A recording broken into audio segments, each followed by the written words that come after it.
Are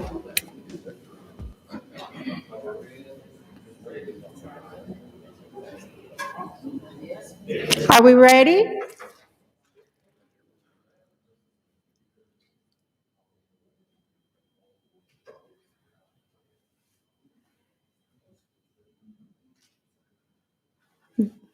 Okay. Good morning and welcome again to our day 2 of our interviews for the semifinalists for the Baton Rouge, for the Southern University and A&M College Chancellor search. As we have Dr. Carmen Walters, our third semifinalist for the day, joining us on stage.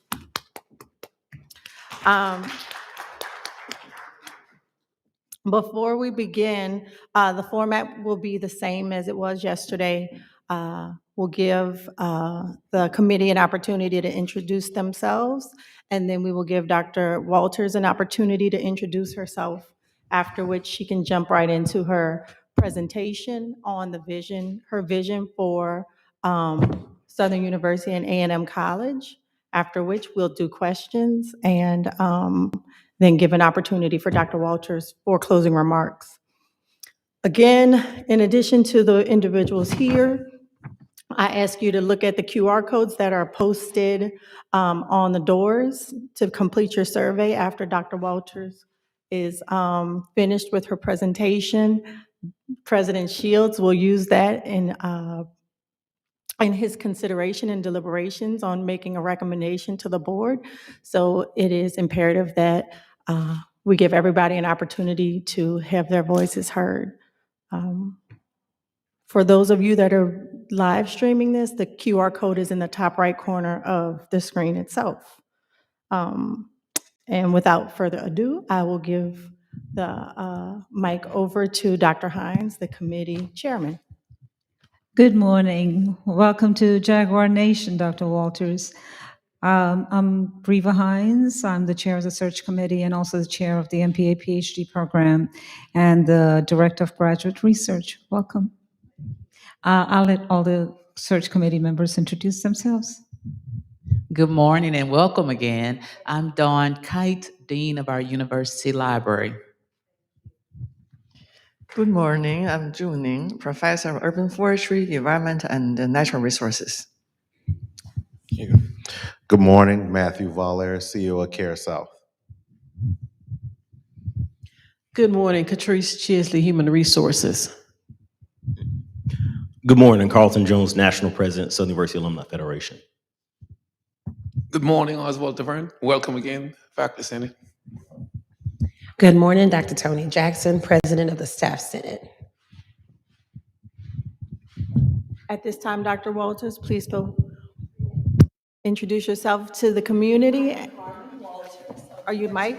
I'm mic'd, yes. Let me get my mic on. Okay. Thank you. Okay, testing. Okay, Carmen Walters, good morning, everyone. And I think they will adjust me. My mic is a little hot. So I'm happy to be here today and happy to tell you more about me and the plan that I'd like to share with you. So I'm going to start with the presentation because this will help me talk about myself, if that's okay. Okay, so I was asked to come today, and I cannot tell you how honored and excited I am to be here with you today, standing in this wonderful, wonderful institution, talking about plans for the future. There's nothing else I'd like to do. And so I was asked to talk about the plan, and I've been reading everything that's been coming out about the search. And so I saw Dr. Hines' comment about what they are looking for in a president. So I thought, why not borrow that? And so my presentation is Together We Will Push the University Further into Excellence. So thank you for that comment, Dr. Hines, and thank you for allowing me to use it. So about me, I've been in higher ed more than 24 years. And of course, you know, you've read my profile. I was at Tougaloo College and was blessed to do some great things there, raising over $23 million, doubling the endowment. And then at Mississippi Gulf Coast Community College, I did a lot around enrollment. I had my own campus with 5,000 students and was promoted to be the executive vice president of enrollment for 10 locations at that institution with 12,000 students, and left there to go to Tougaloo. Prior to getting to Mississippi Gulf Coast, I was at Delgado Community College, where I started off as a recruiter, recruiting high school kids to come into dual enrollment, and did every job you can name, including picking up paper at Delgado Community College. When I left there, I was vice president over human resources. I did human resources 7 years. But one of my jobs, I was the ombudsman for the president.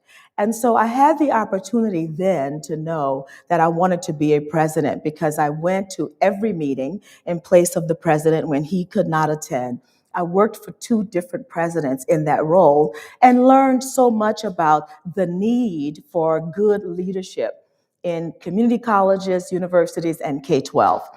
I was a K-12 instructor. I taught 7th and 8th grade, and I love teaching. So in higher ed, the teaching component and the research component is very, very important to me, because I'm always looking for ways to add to knowledge. And then, of course, I was on various boards. Very proud to be named one of 10 most dominant HBCU leaders of 2023. And I put this here because this is so significant for historically Black colleges today, our technology infrastructure. We did not have a strong technology infrastructure. And during COVID, we had a cyber attack and we were paralyzed. But we had made some important decisions before the attack happened that allowed us to not only restore all of our data, but we only lost 5 days. Where there are 5 or 6 other HBCUs who were part of the attack, they were down for weeks and days. So I was invited to talk to President Biden about what we were doing at our level to ward off these kinds of attacks and how we had so much success. So I wanted to share that. I know that Southern University has a lab school, so I wanted you all to know my background of K-12 and how at Delgado we had a signature high school that focused on allied health, where the students got their associate's degree and their high school diploma. At Tougaloo College, we had a high school. When I took it over, our former president started that school. And so we had 9th grade only, and every year we added a year. And this past May, when I left, we had our first graduation. These are just some traits that describe me. And I think these traits are important.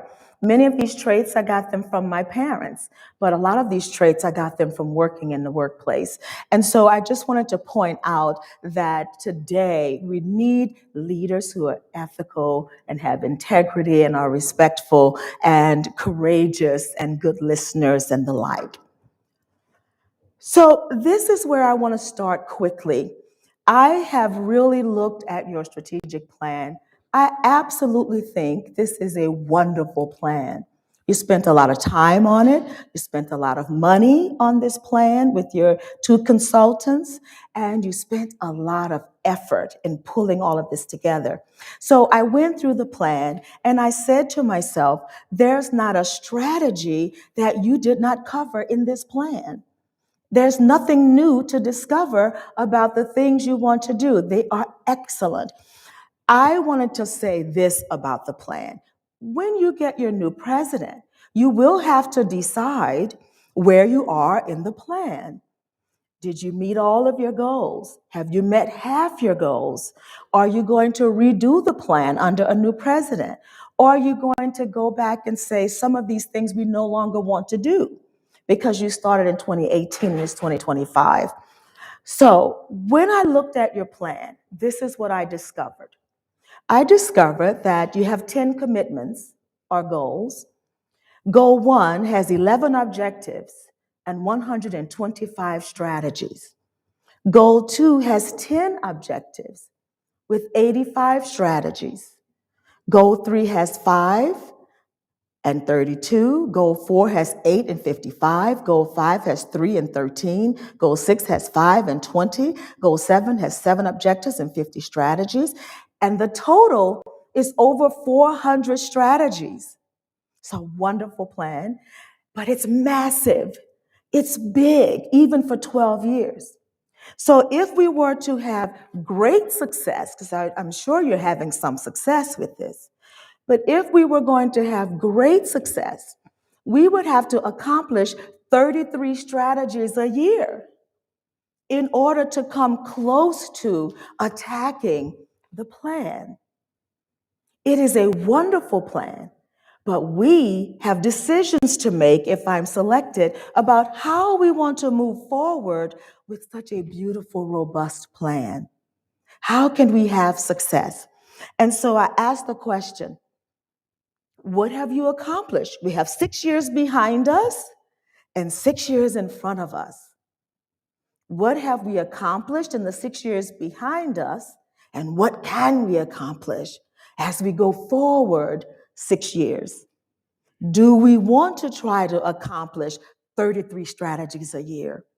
Or are we saying all of this good stuff chucked in here, we just can't do it? Or are we saying, yes, we want to do it, and we need a timeline about how we can do it? So, my question, how do we accomplish the remaining objectives? And when I say we, I mean us in the room. How do we do this? I would like to offer an idea. How can we together develop a companion plan that goes with this, that gives timelines and action steps? If you are in human resources and you are in this plan, how can you and your team decide which one of these strategies we want to attack first? Now, you may have accomplished a lot already in this plan, but we still have a long way to go. So this is my idea. Produce a companion implementation action plan that will include the development of cross-campus planning teams. How can athletics meet with the Department of Agriculture and others, IT and all those groups, come together to see how we can attack these strategies and get these things accomplished? So the teams will provide a detailed list of specific tasks that must be done to accomplish the strategies. One of the strategies we have here is that you want degree works. Well, if you want degree works, that's excellent. But you need the registrar, you need IT, you need faculty, you need the deans. We need a cross team to come together to implement degree works. And it takes time. So you need the team to say, oh, all of these things have to be in place for us to implement degree works. I've done degree works. It's a wonderful tool for our students, but it takes time. Provide the budget details needed. How much money is it going to cost us to implement this strategy? And where are we going to get those dollars from? So we need those details. Then we have to provide timelines that support the movement of the project. It's not enough to say by 2018 we start and 2030 we want to be here. What's happening in between? What are those timelines? How can we get those timelines that's pushing us to meet the goals that we want to meet? And then provide updates via some sort of dashboard. We need IT at the table to have a dashboard to say, oh my goodness, they're almost implementing degree works. I can see how that plan is moving along, right? And then we repeat the cycle until we've done all the objectives and strategies that we want to do in this wonderful plan. Does that make sense? Sounds good? So together, once we do that, if we can get those teams together, we will know all of our data. You know, I talked to you today about people are giving to the institution and we're not capturing all of it. How can we know all of our data? Everything that's happening across the campus. These teams will help us collect that data, Put that in our system, and then when we have our fact book, we will have way more data points in our fact book. Now, these are things I am saying we can do in addition to putting those teams together. Because if you put the teams together, you can accomplish this. You can use target marketing to look for adult learners and to recruit people from all over the world, not just in our country, not just in a few countries, but all over the world. Our brand strategy, we can decide who we want to be in addition to who we are already. Where do we want to go? We can improve our onboarding processes, provide intentional student customer data-driven support. I didn't see in the plan how the QEP works with the strategic plan. We have to have our QEP tied to the strategic plan because that is a SACS requirement, right? And so these are some of the things that I think we could do together with all the work that you've put into your plan. Improve communications across the entire college. I heard someone say, "Did you get my email?" We are inundated with emails. How do we have a system that tells you you can answer this email later? You don't have to answer it right away. She needs an answer by. How do we do that? And add new programs, graduate programs, increase the number of adult learners. Those are things we can do if we pull these teams together and have a strategy and action around the plan.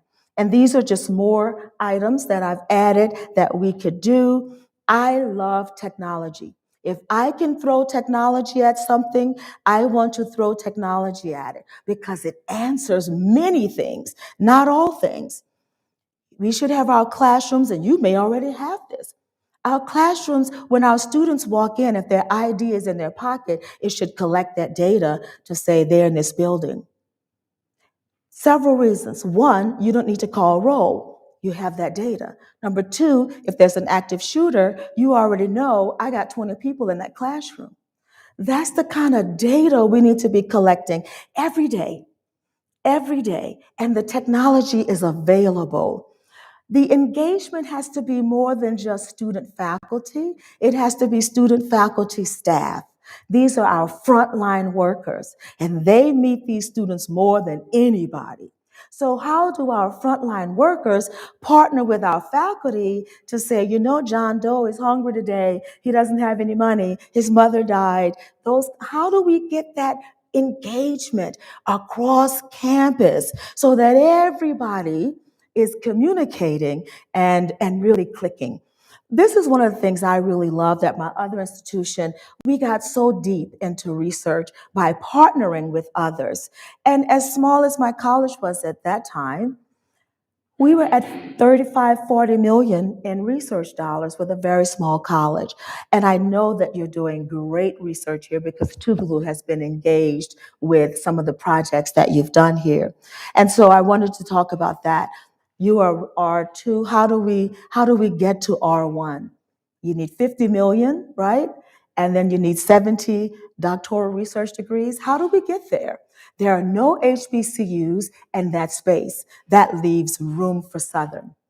We can take over that space. How do we increase partnerships? I think we can do all of that if we get these teams working to implement the plan that you have already worked for. How do we streamline the onboarding process for faculty and staff?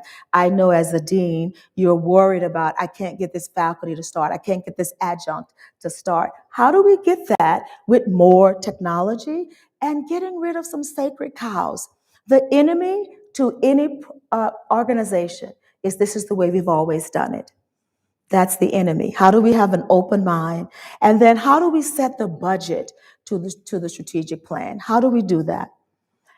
How do we expand donors and engage alumni at a higher level? Well, we can do that if we get these teams together. How do we develop a case support? I know that a capital campaign is starting, and that's an exciting time. That's a time for everyone to be engaged with the capital campaign. You have 100,000 alum, right? And so think about if we get all of those alumni all over the country engaged in this process. And then something else that's dear to my heart is accreditation. How do we make sure all of our programs are accredited, those that can be? All of you understand that process. It takes teamwork. So you notice my theme is together we will. And so if you allow me the opportunity to serve in this role, together we will grow, increase, foster, develop, expand, and augment your 10 commitments. And so I will leave it at that and ask for Q&A.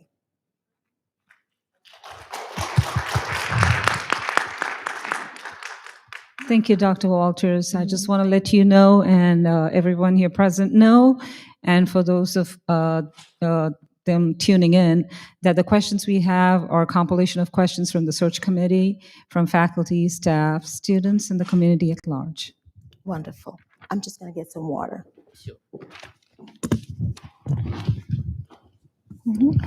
Thank you for your presentation.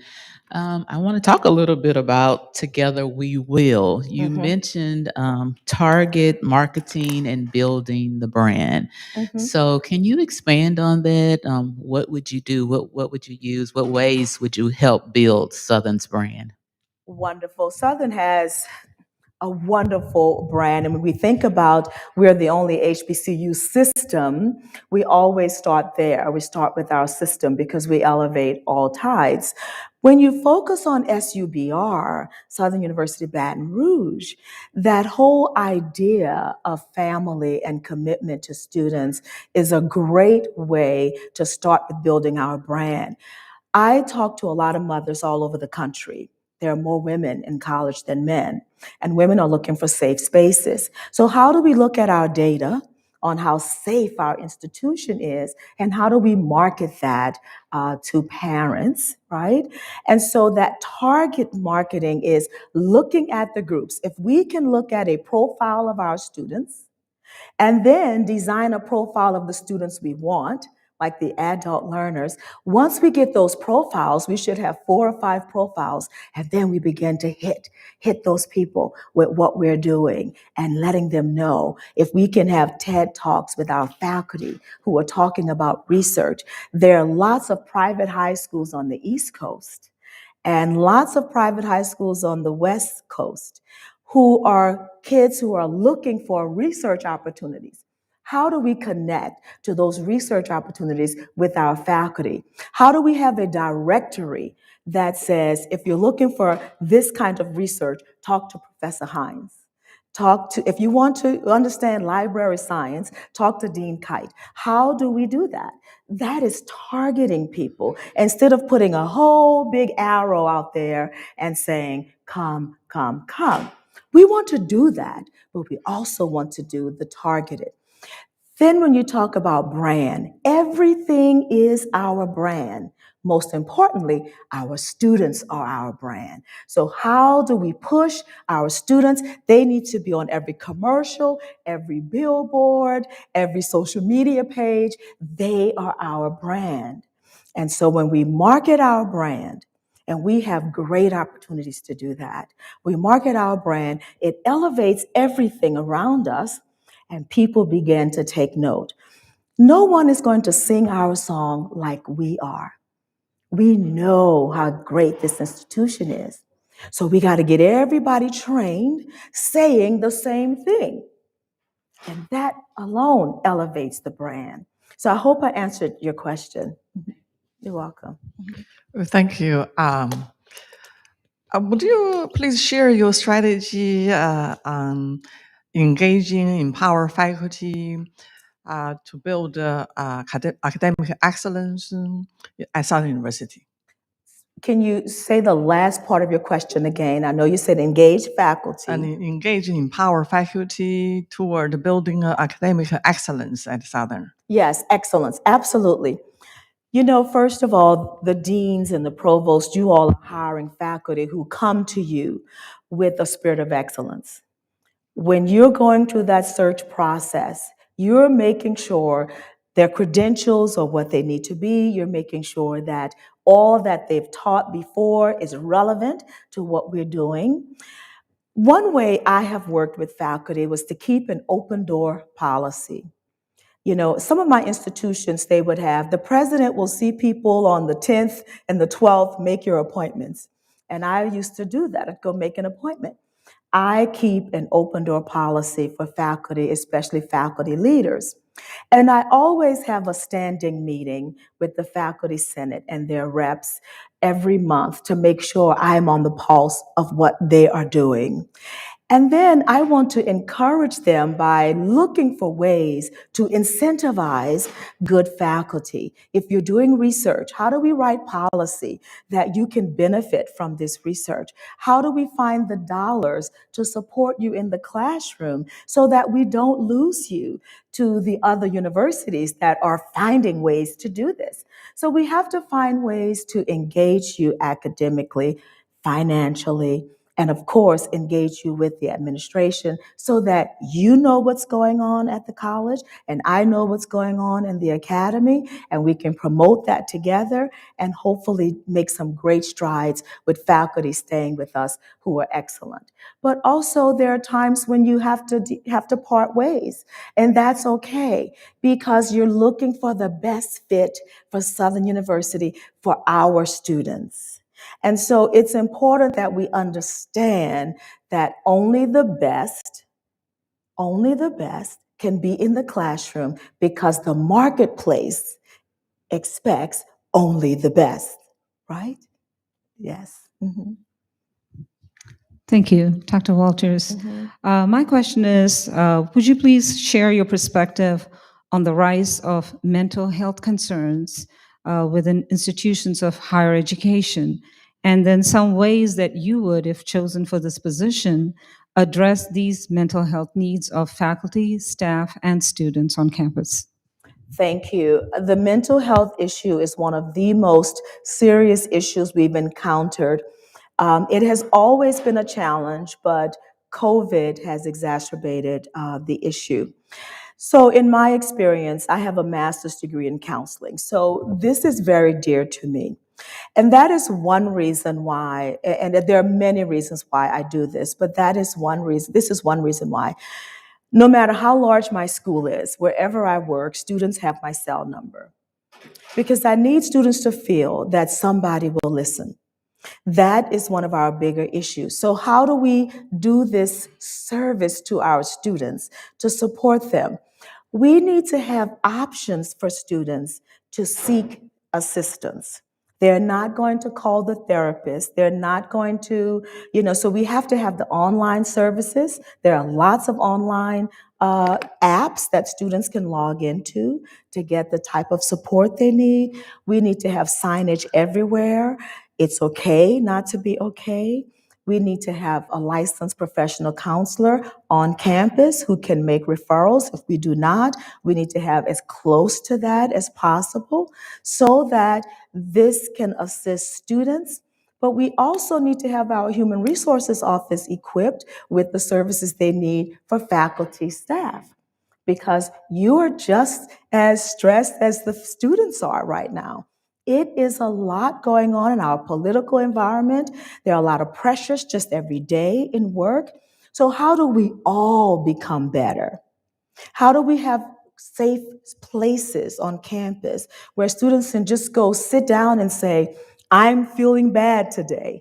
And it's a safe environment. How do we get other students trained to help students through these processes because they're together in the residence halls? So are we training students for the signs to look for, to sound the alarm? And how do we use the social media platform to say, Southern is here for you? If you're having an issue, dial this number. How do we put all those programs in place? A plethora of things, because one shot is not going to work. I have lost a student to suicide at a campus, and I understand what that does to a campus. I understand what that does to the community and to the parents. I've lost a student on campus from having an asthma attack and not reaching out to anyone because he was so assured that he could handle this sickness himself. And our students were not equipped to handle that. So how do we prepare students to run the gamut on this. And I think this is so doable. But together, we come up with these list of ideas and we implement them. And we implement them immediately because the situation is not getting better, it is getting worse. Mhm. Yes. Based on your knowledge of Southern, can you share some ideas and strategies that you have to improve student retention? Yes, absolutely. I've been looking at your early alert system, and it seems like it's a lot on the faculty. They have to, and if I'm wrong, if I read this wrong, educate me. But it seems like the faculty have to take roll. If the students misses a few days, they have to report that to someone, and the process goes that way. So we have to throw technology at retention. First of all, it starts with advising. Are the students in the right program? You know, everybody comes to school, cannot be a nurse, but they all want to be nurses, right? Everybody wants to be a nurse. How do we have other options for them? How do we advise them in and advise them out, right? How do we meet them where they are financially? They don't have enough scholarship dollars, food deserts, not enough clothing. Everybody wants to look hip and cool. So you can have many things happening. Get the technology working with the early alert system. Have the technology where when students come in, their roll is taken, that's gone. Students, of faculty member puts a grade in the system. If the grade is below a C, a signal needs to go off. So all that's technology.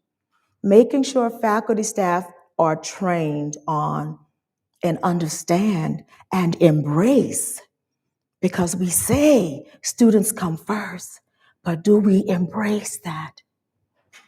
Do we embrace that? So making sure people are trained in those areas, and then making sure we are responsive. Nothing is more frustrating than for a student to call and call and call and no one answers, or to email and email and email and no one answers. Now, this is what we're up against. We're up against manual processes.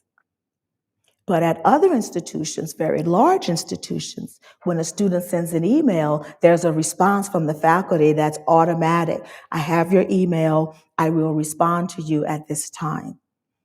You will hear from me Monday. It's a system where faculty can put that in. So it takes the load off the faculty. I'm in the classroom teaching, and then I have students emailing me, texting me. All of that enhances retention. The biggest thing that enhances retention is taking the burden away of, I don't know how to read. How do we have those wraparound services? Because your K-12 system might have failed you. We can't moan and complain about that. We have to say, they're here now, so I own it. Someone told me that in a job. Once you're there, you own it. So when those students come here and we accept them in our institution, if they cannot read or write, we own it. So how do we put wraparound service in place to support the student before they get to the faculty and shore them up? Not with a bunch of remediation, but there's got to be a way for us to think innovatively, as the name of your plan. Just imagine, what could we do to help these students once we accept them? All of that will enhance retention. Good morning again. Good morning. Coming from Delgado, I know you're familiar with the Louisiana State Civil Service System. Absolutely. So my question is, what kinds of strategies or plans might you implement to address retention and recruitment for that category of employees, which are primarily our lowest paid employees? Absolutely, and our frontline staff. And these are people that are working every day for pennies, right? And so, you know, the world is so different post-COVID. Even paying high wages, people are not keeping these jobs. They're going on doing other things. But I do think a strategy that we used before, as you mentioned, Delgado, and I was over human resources for 7 years. And one of the things we did after Katrina, because Delgado lost 20 buildings of 25 buildings, and we helped the president rebuild. So we had these roles where you either work outside or you work inside, and you made a certain role, made a certain salary. The outside people couldn't touch a light, and the inside people couldn't do this. So we changed the job title. I still remember it today. It was maintenance repair 2. And we rewrote the job description to have these people trained to do many things, which moved them up on the pay scale. And it showed them that the president, Alex Johnson at the time, was really concerned about that group of people. We have to really think differently today about how we write our job descriptions and what we say is a requirement. Sometimes it's not just the high school diploma that's important, but the whole idea of you've been in this environment for so long, you understand what we need at this institution. So how do we rewrite those job descriptions and put them in a different scale to get them to be motivated to stay? But also, how do we treat them as equal?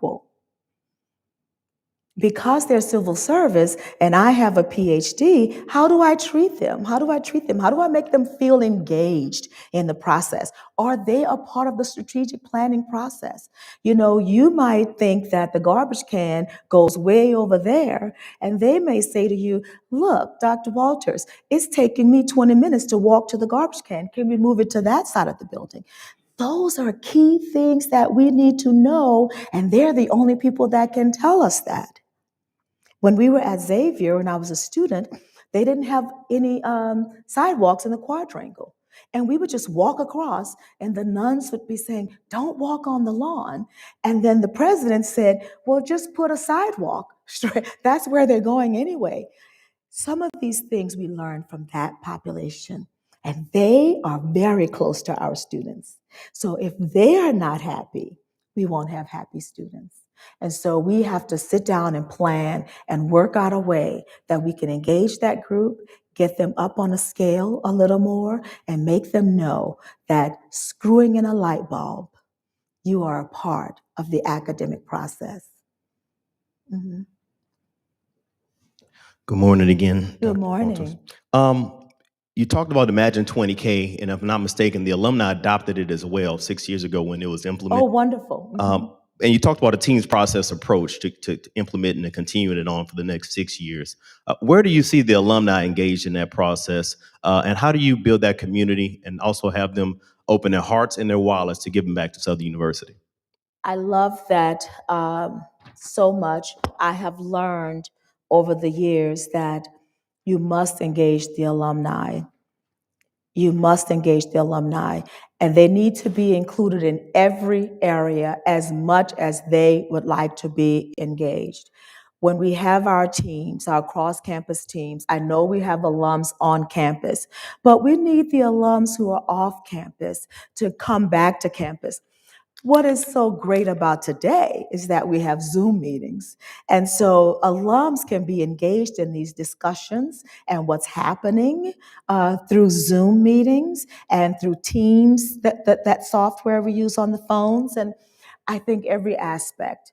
When it comes to fundraising, alums has to be at the front. You know, I talked about brand. The students are a brand. You are our brand, right? You are a brand. You were once a student. And so the fundraising component, you have to be in every aspect.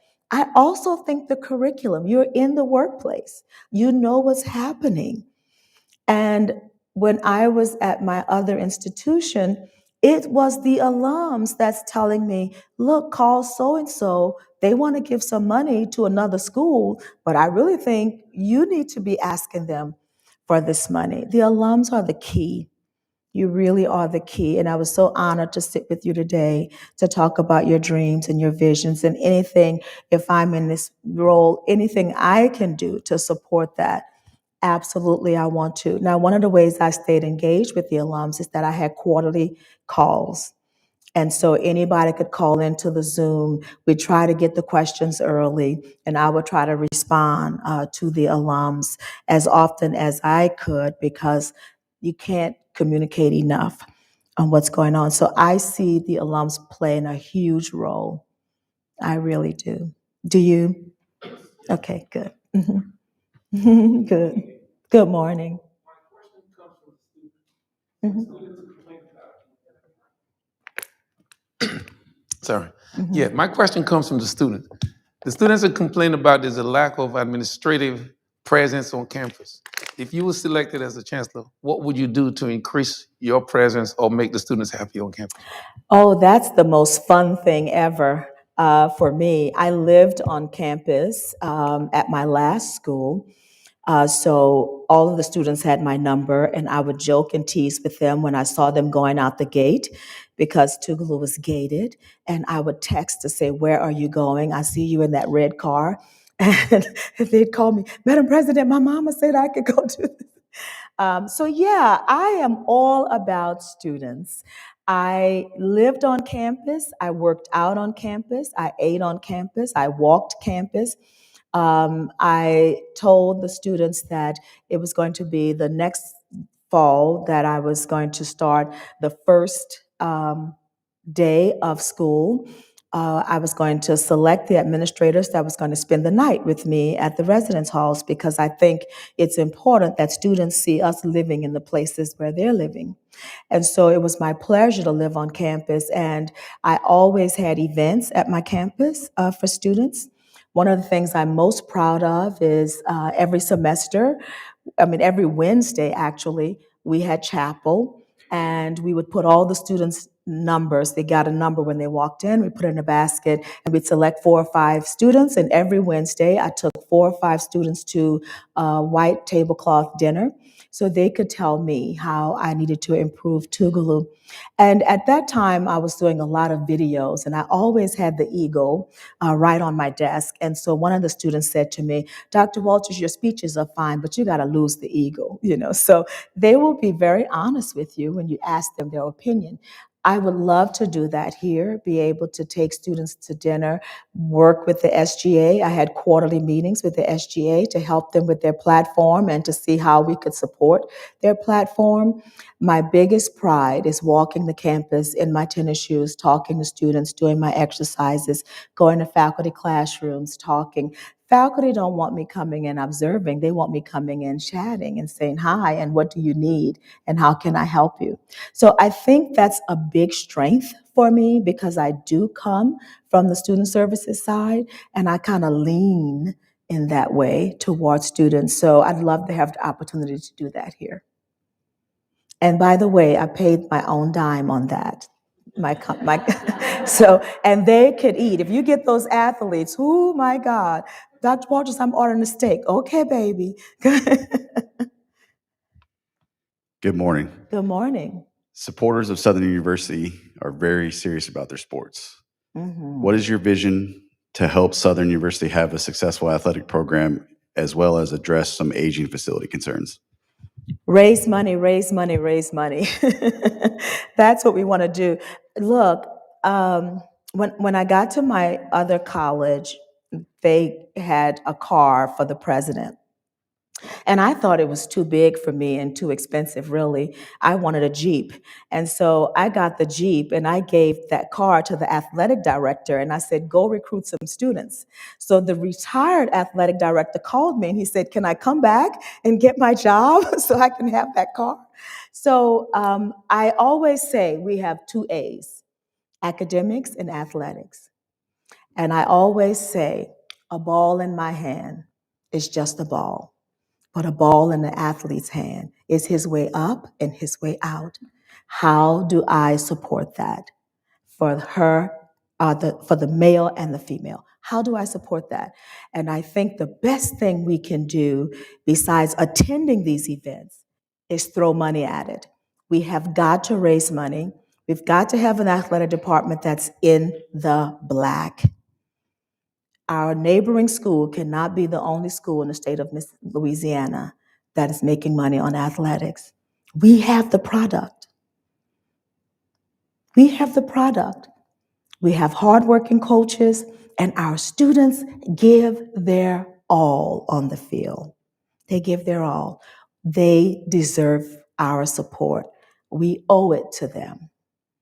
And think about what they are doing. They're spending hours on the field practicing.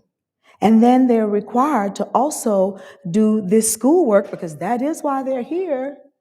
So, how do we give them the support, tutoring, all the assistance that they need? How do we give them these great facilities? I've toured some wonderful facilities. Facility in Oregon, Auburn, Alabama. You walk in these places and you're thinking, this is the NFL. So, how do we get there? Together, we have to raise money. We have to call, we have to ask, we have to go, we have to knock, right? You don't have a problem that money can't solve. So if I'm selected, then together we will get out there and beat the pavement and turn over some stuff and try to see what we can do to support our athletics. I think the support is out there. We just have to find it. Okay? Good morning again. And I'm a season ticket holder for the Saints, so I'm all in. I'm all into sports. Yeah. Good morning. Good Again, thank morning. you for your presentation on the one of the Together We Will slides. You talked about how important it was to go from faculty and students to include faculty, students, and staff. So on behalf of all the staff, thank you. Yes, Because sometimes thank we do you. feel left out, and it does a lot of negative things for the morale. So my question for you would be for you to describe your experience in successfully engaging the staff, and what strategies would you utilize to increase the pride, participation, and overall customer service? Wonderful. So, I was staff, and I do understand feeling left out. That's why I started teaching, because I'm like, okay, I got to get something going here. I need to feel good about what I'm doing. So one of the things I'm used to doing is celebrating. We have Teacher Appreciation Week, and we should have Staff Appreciation Week. I love that you have a Staff Senate. I want to make sure if I'm meeting with the Faculty Senate, I want to meet with the Staff Senate. We used to give lunches for the staff. We would get sponsors to come in and buy T-shirts, and we'd have all this whole big day with crawfish and all that to honor the staff. And then also we looked at where our staff was raise-wise, when, how are we balancing what we were paying them versus the faculty. We also looked at staff who had master's degrees to see were they interested in being on the faculty as an adjunct in an area if the dean saw fit that the credentials matched, so that we could blend the lines. Staff and faculty need to be like the Olympic rings. So they need to interact and overlap, and making sure that staff are not feeling left out, but they are feeling a part of the accountability for students. The students can't make it just with the faculty, and they cannot make it just with the staff. They need both. And so how do we become accountability partners to the student? By working together as a team. So I would love to sit down and talk to you more about your ideas, because I'm sure you have many. But some of the ideas was just making people feel heard, making people feel like you are engaged, and giving the staff more leadership roles on the campus, because you have a great insight. You're coming from backgrounds where you have worked in areas where it requires to have social services understandings and things like that. So making sure you're engaged at the leadership level is some of the things I would do. Mhm.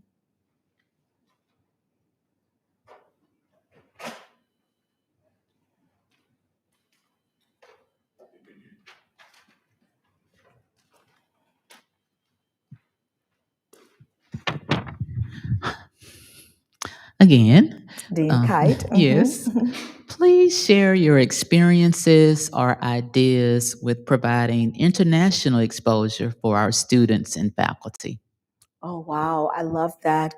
I'm a performer who sang in Germany and Norway. And So my connection internationally it's vast, but in the school systems, what I did was I had international students stay in my home because when students wanted to come to college and they didn't have anywhere to stay, my husband and I let them stay with us. So I had students from Germany, Japan, and I think the international community is where we want to land, really. I think we really need to be global. We say that here, but literally, we need to be global. We need to work with global companies to make sure that our students can get those internships. Our students need to be traveling globally. Our faculty need to have those opportunities to travel globally. Every organization that offers those kinds of opportunities, we need to be members of those organizations so that we can recruit students, so that our students can go there and have these experiences. We signed an agreement when I was at my other school with several areas where students were coming to us full tuition paid. They just had to cover their room and board. That was from partnering with organizations. How can we continue to do that? I think it would be easier for Southern University to do that than for my institution because you have so many more graduate programs. And those are the students that want to come. The adult learners want to come for these graduate programs. And so we need to be marketing those and getting those folks over here in our programs. But we need to send our students there and have these wonderful exchange programs. I know when I was at UNO, they had the Brunswick program, and the students would go to Brunswick and study and then come back. And my children have participated in some things going to Rome. I think those experiences are priceless for our students, for our faculty. It's just priceless, and we need to be deep in that footprint. Mhm. Thank Thank you. you for coming. Um, can you share with us what you believe to be the three most pressing issues and how you will address them during the first 3 to 6 months as a new chancellor? Yes, budget, budget, and budget.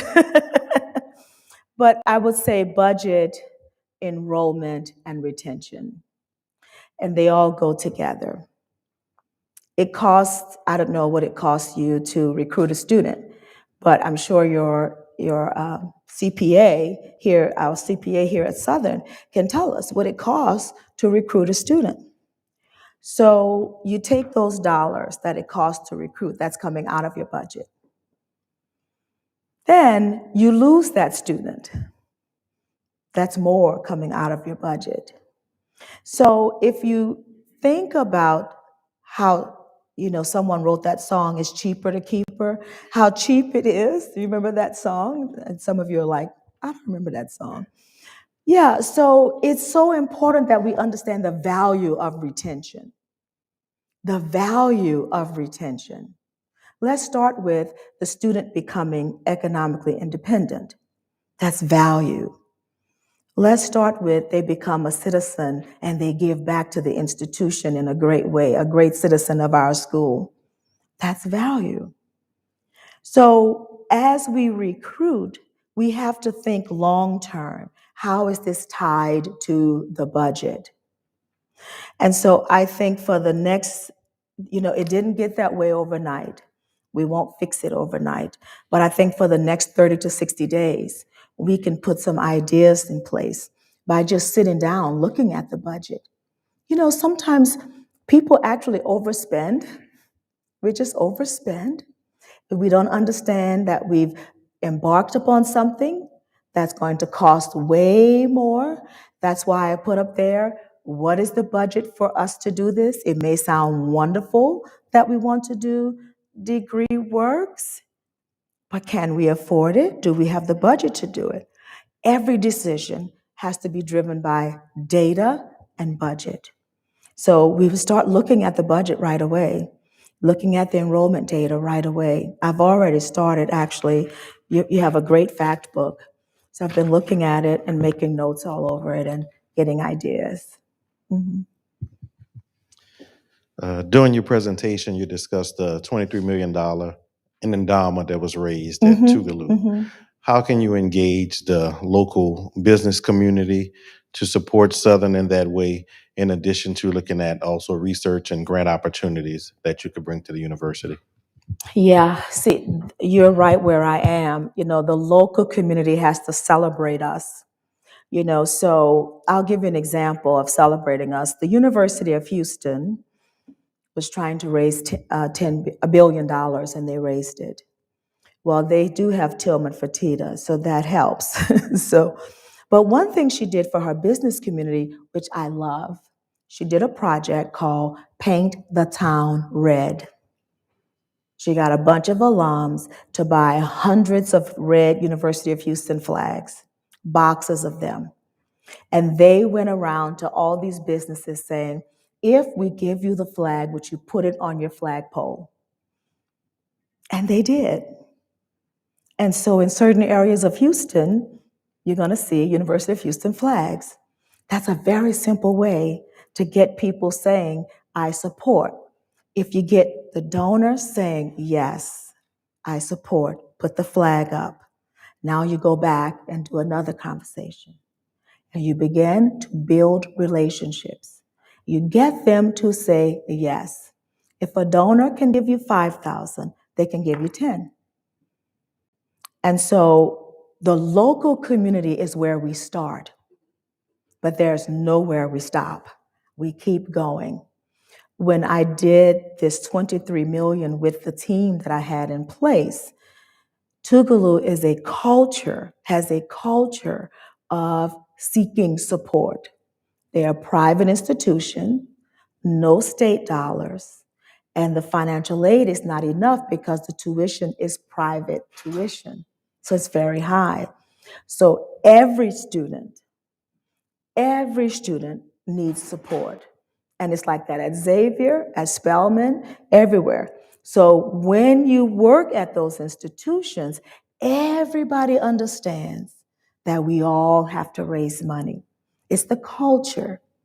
So changing a culture can be very challenging, but together we can do it. So we have to change the culture. Then we have to find out, who do you know? Who do you know? Who do you know? Because everybody knows somebody. And then there's this software. You can run all that data into the software, and it'll tell you if this person has a certain amount of money and have they given. What's their red thread? What do they give to? And once you know those things, you can become their red thread. Say, well, look, you love African American art. We have students majoring in art who are African Americans. Wouldn't you like to support them with a scholarship? And I shared earlier with the attorney that I took over the position at my institution, and I knew I wanted to raise money. My father died as soon as I got the position, and so I was getting ready to set up an endowment in his name, and then my husband died. So I set up a $50,000 endowment in my husband and my father's name, and big splash. Everybody see me on the stage, I'm giving to this institution. It was the impetus for people to say, she's all in. People will invest in what they see you invest in. When the pastor starts the offering off, he says, I'm starting it off with $100, right? And then everybody has to follow. It's the same process. So we need to engage the businesses, and you would be a great leader, as I've seen you. You'd be a great leader to help with this. Engage the businesses, supporting Southern. We go talk to them, we sit down, we have coffee, and we build those relationships one business at a time. Because we're not trying to do this for one day. We're trying to get them locked into us and explain what we do, because they don't know what we do. They think we only graduate students, and we do so much more. That's the main thing we do, but we do so much more. And we have so many resources that can be of help to those businesses.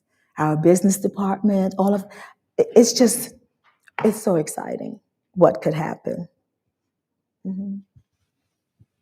Dr. Walters, at this time, we'll give you an opportunity for closing remarks. Wow, I just want to say, just thank you. If I had any other language, I would say it. I know Trusentag, Val Coleman, all of that, or some other languages. But I just want to say thank you. You took the time to sit and listen to me, and I am thrilled. If I do not get the position, I trust that you love this institution and you're going to put the right person in the job. And we're going to support that person no matter who it is, because we love this institution and we know our students deserve a good leader. Thank you all so much.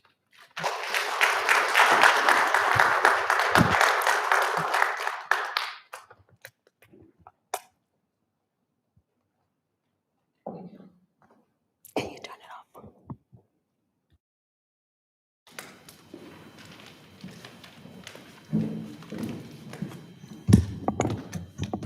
Thank you again, Dr. Walters. This concludes our interviews for the semifinalists. Again, I'm going to reiterate and encourage everyone to go and use the QR codes to input your survey. It's up on the screen right now if you need it. And if for some reason you missed one of the interviews, you can go back there on YouTube.